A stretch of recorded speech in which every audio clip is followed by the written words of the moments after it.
program that brings senior government officials and also from the parastatals to handle questions that Kenyans are asking directly so that they're able to pose the questions themselves. Today we are dealing with Kenya Power and we have the MD. First question, MD. First of all, you know, a lot of people in social media have said we are doing PR.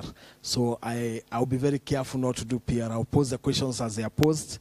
So just understand that I am representing the many Kenyans and I'll therefore ask in their tone without trying to change their tone. So some of them may be harsh, but try and answer them because I am just a messenger and I am representing what they say. So the first question, Kenya Morethi, who is at Mtukufu Mimi, he asks, on fixed charge, how much is it? 150 shillings, 174 shillings?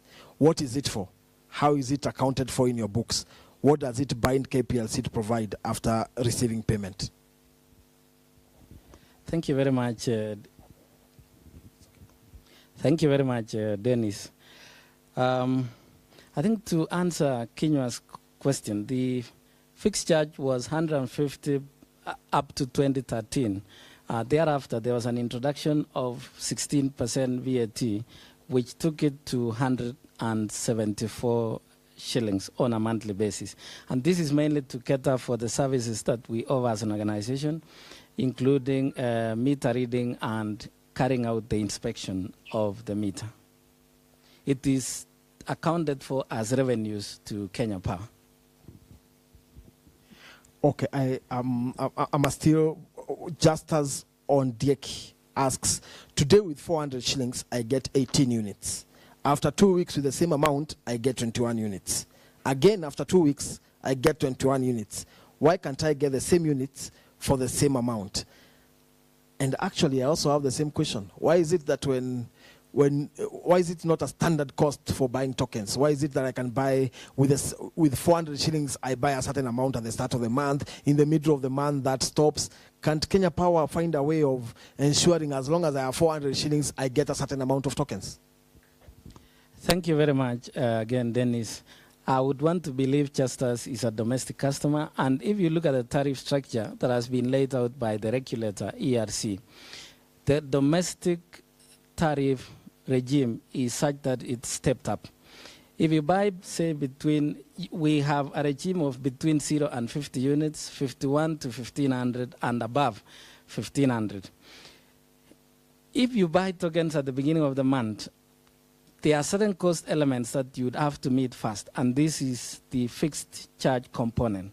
So before you get any tokens, the fixed charge must be paid off. And any balance out of that would then go into generating tokens. Subsequently, if you request for tokens, then you would get the full value of those tokens. But allow me to say this.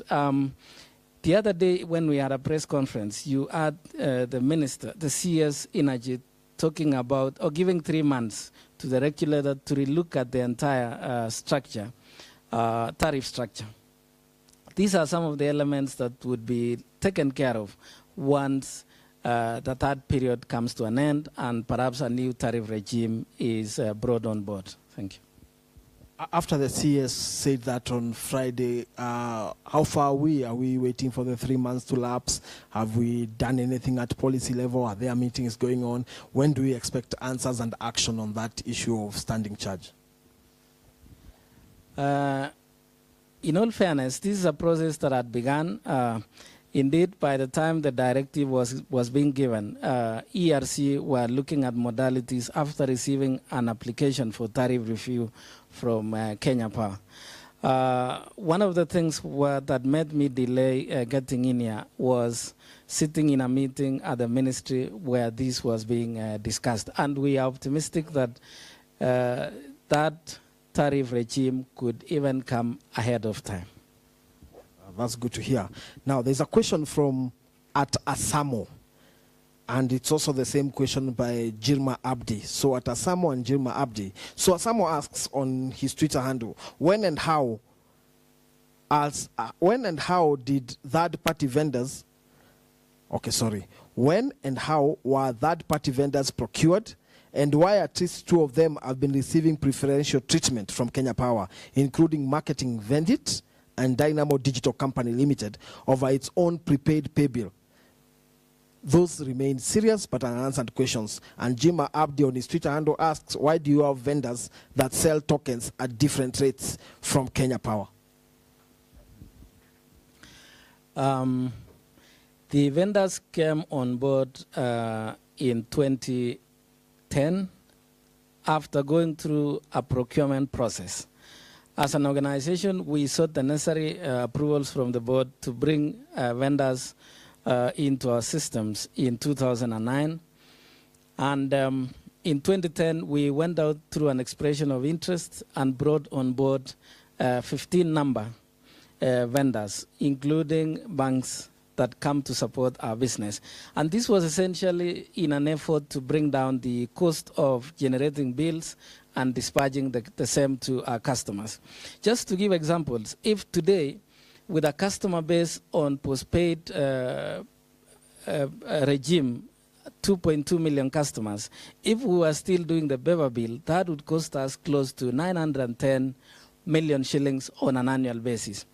But when we brought on board the agents, this cost came down to about 75 million shillings. We have gone to the next step where we have engaged the mobile network operators, Safaricom, Airtel, Telcom, and so on and so forth. And again, we are looking at bringing the cost down further to about 45 million shillings on an annual basis. So Dennis, this was mainly in response to our business needs, and we will continue looking at our business needs and ensuring that we conform to the needs of the customers. Okay, I'll be opening the floor for questions. So the person who would like